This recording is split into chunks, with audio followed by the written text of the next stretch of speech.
ha obi Igbo anyị nwekwana ka anyị si abịa n'ụbọchị nke taata biko aka mbụ nwanne unu nwoke onye mgbasa ozi yotago na mkpụrụ mba na abalị one ma one gara aga onwe vidiyo anụnwụ n'afọ echiri m ya wee na-akọwa unu si na ọfịa fụlagụ nwere ihe ọ chọrọ ikwu unu nekwa na mmadụ one ma one ọ kpọgasịrị afa na ị na-eji isi ahụ mara ka nsị ya dị chikwa vidiyo nke anụnwa gwakwa unu si nekwa ahụ na ọfịa fụlagụ na-emekwa nke a na okwukwala nke a kwuwe nke ọzọ ụfọdụ ndị kpọrọ anyị n'ọnụ sị na anyị bụ fake news na anyị na-eme nke a na anyị na-eme nke ọzọ na anyị mekwa nke na ajikwa wee na-achọ itisa n'Igbo anyị wee na-asịdị biko n'ezie na anya kịta nwe vidiyo nke a nwepụtago ọfịa fụlagụ bụ Chimarin Temple Chief Dr. Chimarin Temple o ji aka ewepụta wee sị na ndị dibịa ọgbara ọfụ anụnwa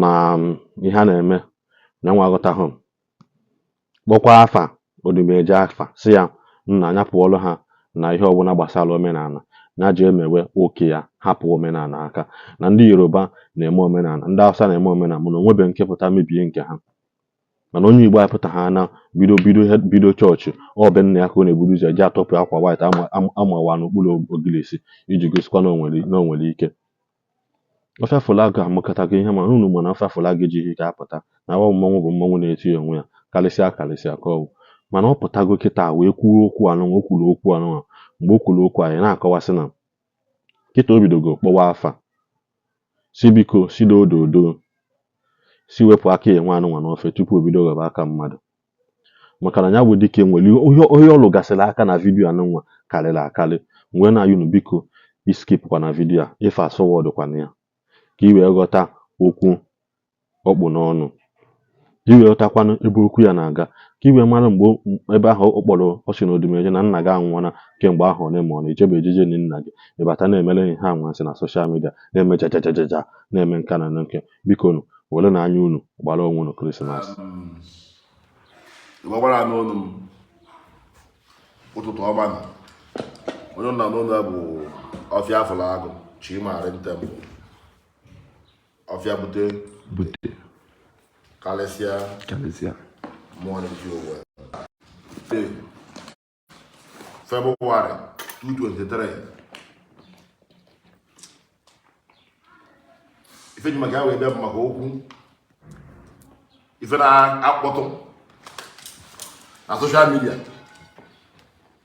and ife na-afụgasị dị anya ya mana mgbe mbụ ife ndị akwụsịgo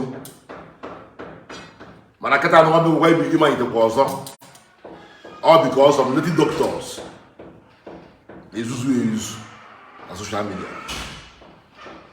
unu mezo omenala dịka omenala nwere ọzọ ike unu mezo omenala anyị dozisi kwunu were kpụọ n'ala maka na ha na nwoke mụzi ọrụ in normal sense na omenala Igbo anyị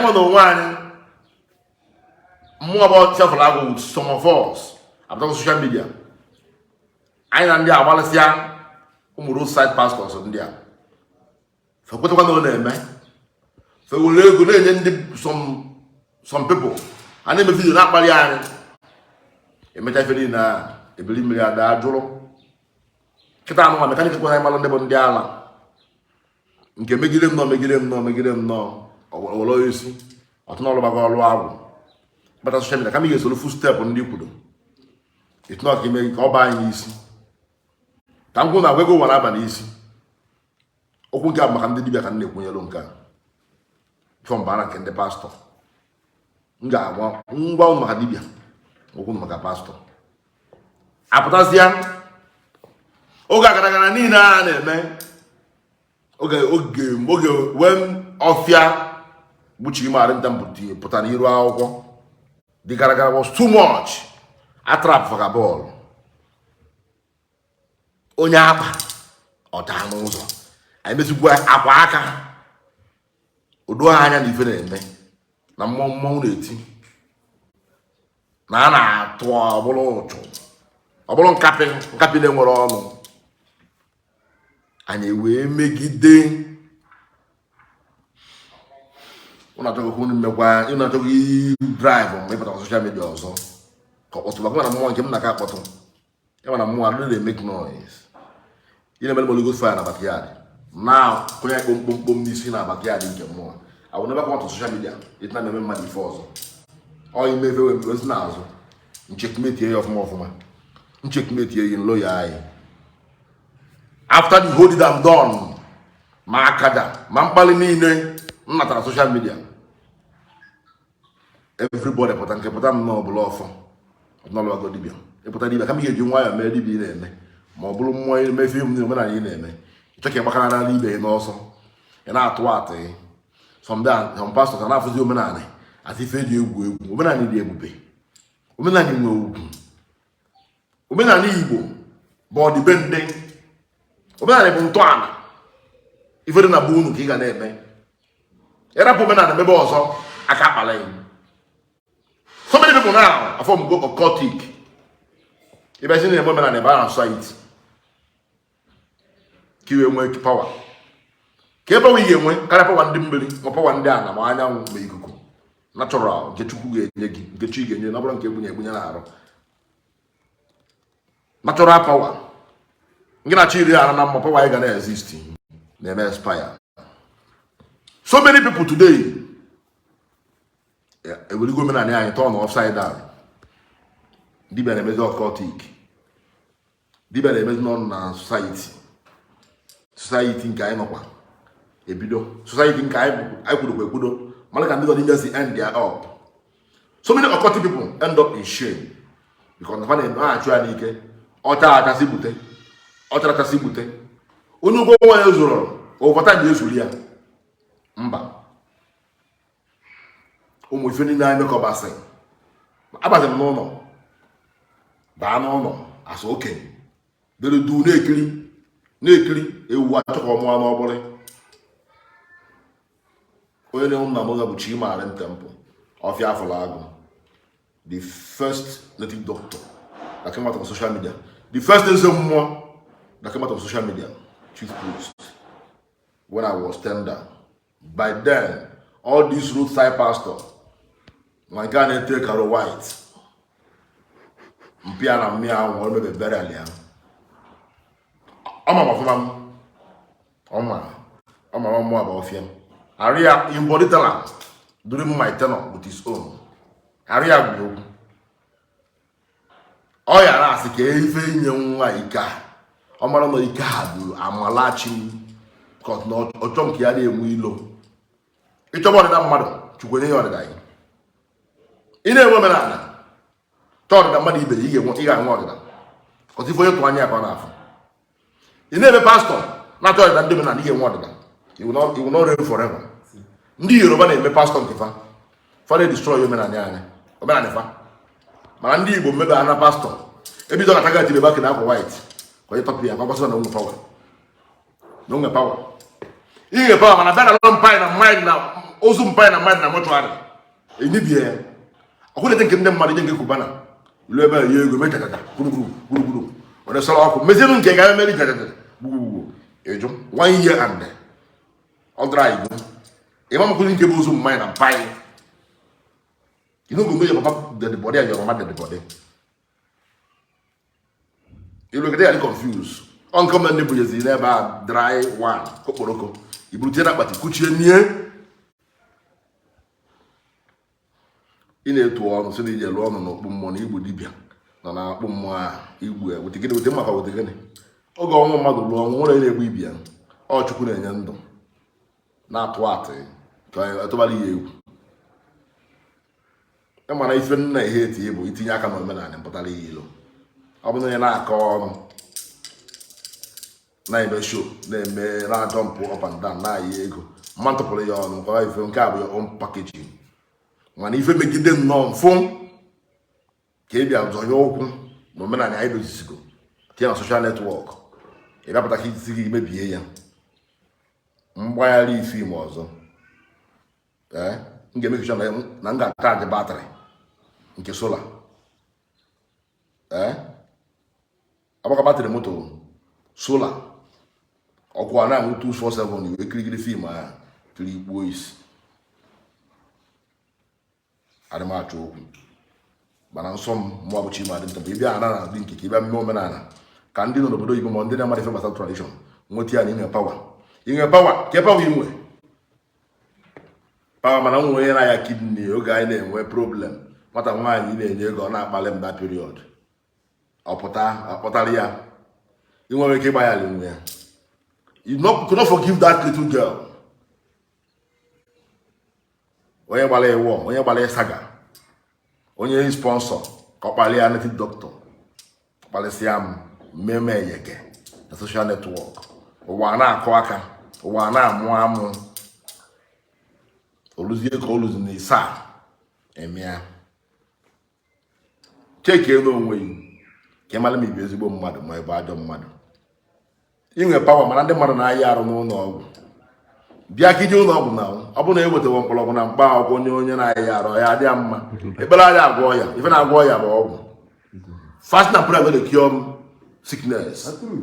Wetin dey cure sickness na mkpọrọgwụ na mkpa akwụkwọ or antibiotics, vitamin B plus, paracetamol isi na-awa gị. Ịnwụọ ya nene BP gị, BP dị high nwụrụ, ọ dị low nwụrụ. Anyị mere ya tinye na normal gauge maka ife ndị na-enwe gauge o wee yie ife. Ụmụ nonsense onye achọ fans na social media i destroy omenala. Chukwu ya akpọ ụnụ nta niile n'ọkụ. Ise. Ọmụwa bụ Chima dị temple. Ofe bute. Kwụsị m nonsense ya. Ị mana mụ ada brag you. I'm not a bragger, I'm not a empty. I don't make noise. Mpụta na nwere Bible mgba Bible ọkụ. Ị maka ndị ntị okwu ọ dị whole Christianity ka ntị okwu. Ị mana na ife ọ bụ. Eziokwu, mana eziokwu. With the Bible now. Say with the Bible. There's no power in Bible. Oh, I'm stupid. I'm not matured. Onye kwuru na nke ya mee nke ka mee nke m. Efi ya na-ala ewu nke wudi ala ọkụkọ. Anụ adị agbara anụ ọzọ. Efi ile ewu ọbụla alụ. Mana na Ndi Igbo efi na-alazi ewu. Anyị na-akọsị pawa na omenala. Na-akọsị pawa na ịgba pastọ wọ. Ya bụ pawa anyị. Mana pawa anyị adịrọ ka anyị na-erite m na ndị kanụ wụta ọgwụ wụta ekpele. Okay, man, they can't put any movement, move, any this, that. Watch it, I put it in you. And as everybody now put out, there is a country that is coming next week. That country is Biafra. Akwa Okuko, the prophet have said it. Where is the country? After he came to Sudan. Do not prophet, not the doctor, is God.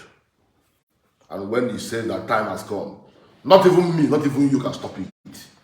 Because the force is there. Biafra is a spirit. Biafra was spirit. I hear you. Even the prophet, I'm not even know the word Biafra will come. Biafra will come like a rain. All these things are they are just making their way. But when the time comes, no you come enter. Ya no Ndigbo. O God kelu. I am roge mo mena anya mo na anyu nwa anyị ma na azụ anyị ọ Chukwu ga-ekwu onye ọ ga-emere anya ya. Ojo sa gbogbo ọgwa mụrụ na ọgbụgbọ. Pikin si ya, you go find am.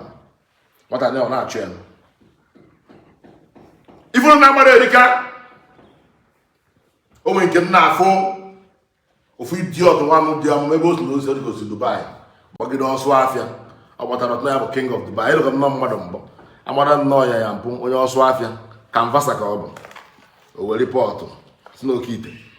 Ori plank atụ na alasa o tinye ọkụ ọ na-enwe ọkụ plank ama nwere ọkụ alasa na-enwe ọkụ mmụọ dị enwe ọkụ mmụọ bụ spirit onye n'ụlọ ụka ebe edebere vegin mberi otu anyị va adịkịta ịkwa ha ma ọkụwa ọgbaka mbelu aka mbelu ịkwa ife aha maka taa kpoo omegịnị ọkụwa ọ nke a bụ mmiri ịfọrọ mmiri mmiri a ga nke mmiri bụ mmiri a agwa na mmiri a bụ mmiri osimiri dị onye ori ọgwụ ahụ ọ spiritual water from River Niger etinyere ọgwụ ọ natural water I'm going to present na my house maka mmiri na-emenye ọkụ everybody never spiritual ma ife na be ga na-present ọ bụ na nwere ebe be present mana ịmara ife na-eme o nwere m na okwu nka na-adị weli weji o nwere m na ị ga-eji gbanye okwu n'ụka fe iji gba mmadụ ọya onye chọọ ya okwu tụọ ya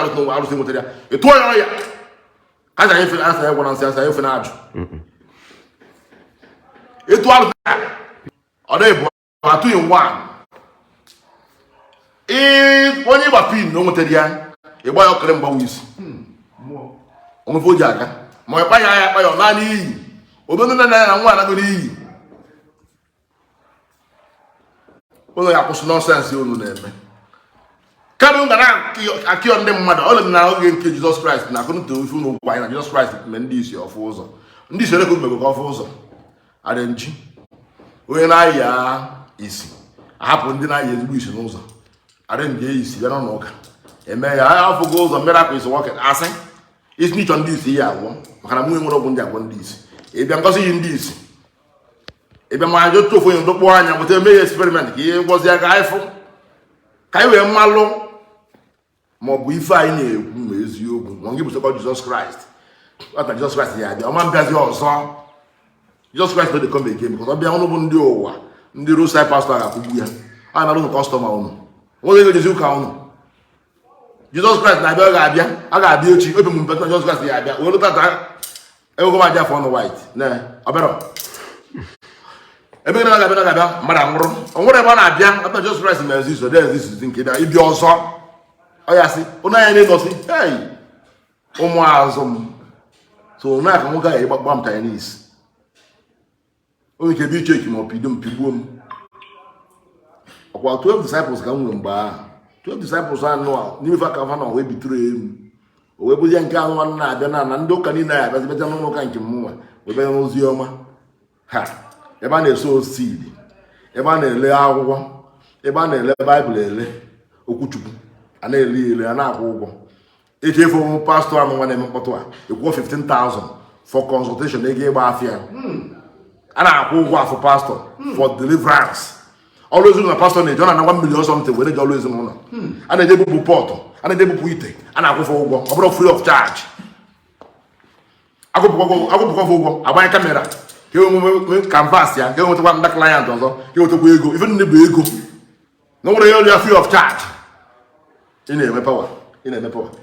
ewetagoro fanta nkịtị wetara ndị anụ ha nwere ọgwụ eji agba ahịfịa ịmagwa na agba ahịfịa ji anwụ ọta pepe na-egbu ahịfịa mgbalịwa kọpụ nkịtị maọbụ ofu okwuchi bọtụ tinye n'ime kwuchie ya debere ikiri nwa fanta ebe anụ a ọgwụ akpọnwụ anyị ngịrịgba afọ ma ọ tụsa nye yi nsị ka ịfụnanya ka parapara niile abịa parapara niile ife a na-eme a na gịnị onye nwere highest power n'ụwa bụ tupu ị ga-abịa ama amasị ofu onye a na-afụ atụla egwu mmụọ na-eti onwe ya everlasting redeemer ọ maka anyị si bịa ụwa unchangeable changer shekina omnipotent ọ bụ na alụsị adịrọ nwere ihe eje ụka hapụ na omenala aka if there is no oracle and there is no tradition nobody will go to church said by who? Chimari Temple. Upakana or camera board. Or getting the Butumu nonsense here. Some of them knock out. Some of them believe now. Nah, can't go to Ezio. Ebo Libya. If you're a doctor about society, a man will be a fool. Ebo Libya. Now Libya. Ebo Menane. Happy man and the Bull name. A by society now in the motel. You go there. The kelebe kene nwa mani bo nya o carry secret court I know o guy do no as na school one nne nke a bụ na ama o no hanging of leg o believe and practice o sotofu no forgiveness no mercy o ina mai na ma o during those days when men were men at childish point no hanging of leg days when we are in school, because when you don't belong in school, they will eat your provision and beat you. But if you belong in school, they will leave a provision for you and they will not beat you. That is when you possess your possession as a rugged and possessed child. Because you must join. If you don't join, they will join for you. Do you want them to flog you in the field? Do you want them to disgrace you in the school? Do you want them to beat you woto? You must join. When you join, they cannot beat you like that. When you belong, they cannot trespass to your territory like that. Provision, one day. During the when we are men in school, when you come with money, they will chance you to collect your money. But you must belong and have cartel. Those cartel will fight for you. Those cartels will stand for you. When any man wants to cross your territory, your cartel will come and chase that person away as a bastard. That is holy society. I got sent na anyone born there keta no guy at school. But when you are a traditional, you are a spiritualist. When you are a spiritualist, Igbo a spiritualist, a traditional doctor, you believe that you will call him from the power. You don't need to belong to any society again. That power will be working with you. Society is making maybe go about the men possessed person. Ndigbo the Obama. To the Ndigbo the Obanje. And in a way, Ike Kali Ike, you're controlling spirits. 36 demons. The potential madam go what they believe if they worship me. Kene akani ake name para. Nka para kun name. Nka society tun ja bu ego. So what I'm trying to say is that name spiritualists by society. You're nothing but a bunch of fools. Said by who? Chimaren Temple of Yafalago. Of your bute. No society person can trespass us because we are water. And then you drink water and you think you can trespass us, you will die prematurely with infected diseases. What's some nonsense you name it? This is a sound warning to every one of you. Both native doctor, both pastors, stop disgracing yourself on social network. White people does not behave like that. When you're on social media, people are looking up to you. We have Americans, voodoos. We have Vietnam voodoos. We have England voodoos. We have China voodoos. China didn't go all. They go and manufacture ife. Can you be manufacturing? Keep destroy you. Eco port. Amen. You would divide your own life. I get that now. If you go, gonna have you. You would analyze. Okay, what can I find? All the balance Nigeria. Now I buy them for market. No be a loss. Convert in a million in me. And I feel. Everything is now. Other balance na palo. Other balance na palo. Nka amasa wo na eba. Ife nchimu no male. But if man na wo ni ara bo no ante. Kemera afu uzo. Kenara afu uzo ina abu ife. Kenara abu ife ina afu uzo. Ikili. E mali ife oku. Ife man nchimu no wa. And everybody should believe in one thing. He that believes in evil will die in evil. And so, he that believes in good will die for good. Everybody is dying. Vanity upon vanity, that is currency. All is vanity. Poverty is a vanity. Rich man is a vanity. Everybody is going. But we don't want to go on time because this world is so sweet. So, Ebola pastor, we love and we will Chukuya boy. Chukuya boy. Yaman come Job, Pempe. Kedonyozo, when we go Bible. One of my saw, General Paul in the Bible, when he was going to Damascus, after condemning God, he led him to the blind, according to what the scripture told us. In our time, I find that Saul, God forgives Saul, and he did not change his name to Paul. He have said Paul. And I even knew, I said, how did Ofia know about this? I was once a seminarian. I brought more ordinary. I go muka. Whoa, man. Malebem decided. Most of them, no man like a moano. I'm nothing but a man. Chomo of ya. Bayana the picus of a man. Obudo, yai, or buy, Mumbai. Come with your water. Ntiadewa. Ntiadewa.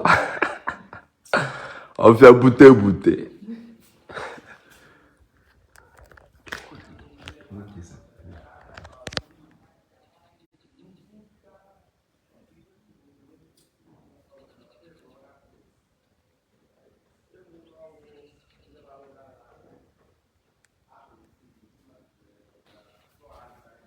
You're there, Medibia, by your society. For spiritual backup, you are a fool. You're never a pastor by your society. For spiritual backup, you are a pusu. What if you name? You must stand firmly with what you believe and practice. That is your BP. Whatever you believe and practice is your BP and your code of conduct. You have to conduct yourself and condone whatever you are doing that you believe is your spiritual power. Nobody has power more than God, not even chief priest, not even pastor. Too much of noise on social media is too much. Based on hardship in this country. Nigeria government provide job. Lack of job have caused so many problems. People are running into pastoral and dibialistic. Dibialistic. Yeah, also that. Dibelistic.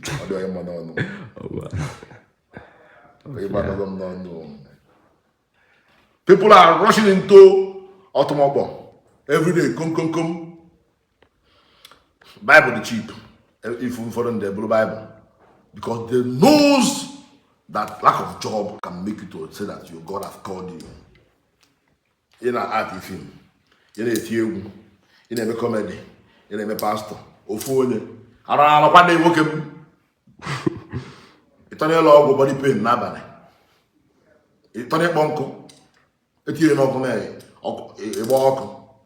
With the kind of white in Nafia. I've only the kind of white last time. Do I know? I feel like that. When you say no, utumpo. Jisindike. One don't ya wasi oko. Una po mena in kepotan no wali mena ni we na turn upside down na social media consider you power. You power. Hit maybe you la mena ra la you power. In the other I'm feeling hot now. But I'm mena ra there no kusi mo la ya wo ebum. O de gburo mmadu. It need to la mena ra and the very fanta. You make a new date of the Lafant and get a belly. Car photo, you can manifest. I'm a name with the power. Yes. You can see the good year. You know, answer uncle. I buy a mano or mano to play go with the job on our point. Mano, I buy almost 2 the car, kill a better. Now you go to you don't know again. Case closed. Ofia bute. Oh, Chimaren Temple. My phone number is 08038324996. Chimaren Temple of Yafalago. Ofia bute. I don't like that. And made my office. Office in the Japan can DBL. Unu afụgoni ya unu ejiga anya unu gbara onwe unu Krismas. Unu fụ ihe ọlụ gasịtịla aka na ya. Mmadụ dịka ofe afọlaga abụghị mmọnwụ na-etipụta mgbe ọbụla. Mana ọ sị na ihe ndị dibịa ọgbara ọfụ anwa na-emezi n'ịntanetị na-agwụ ya ike. Ha sị na ọ na-agwụ ya ike na ọ pụtazi adosa ahụ ọ dịza ka sị na ọma ihe ọ na-eme. Echefuela na ihe agụ ji eme ebube dị ya na mgba aka. Nyọtago na mgbe a bido post wee vidiyo a na-asị na ofe afọlaga nwere na ya bụ ihe na-enu ya na ọ na-achọ ihe ọ ya akpa afa na ọ na-achọ ikwu okwu. Abụrụ ụzọ weta elu unu teelu unu azụ obele kịta unu ejiga anya unu wee fụ na mụnwa kwuli ekwu na chanel anyị anụnwa bụ ilu ọma ka anyị ji aga n'ogwu. Anyị ji ha asịrị aga, anyị jighị iwe na ọnọma aga, anyị naghịkwa na-abịa ka anyị were ihe dị aṅa wee chọwa followers mba. Anyị ji eziokwu na-aga maka na anyị were ilu ọma na-aga n'ogwu a bụ soshal midia ya adụ ọdụa unu na-afụ ihu m unu na-afụ onye ọbụla onweghị ebe mmadụ na-agbaje. Unu aghọtala biko anyị na-epost ihe anyị dị well verified this show of it before anyị post it. Biko ndị Igbo anyị ekenekwa m unu kenekwa unu ka unu si enene kenekwa unu maka ndị na-agbasa na-enyekwara aka agbasa vidiyo anyị kenekwa unu maka ihe unu mere m na izuụka ma one gara aga olili m ọnụ na-asịkwa ka jide ka anyị ji na eluigwe n'ụwa ya gbara anyị akaebe ngwanụnụ ka ọ dị n'ụbọchị ọzọ.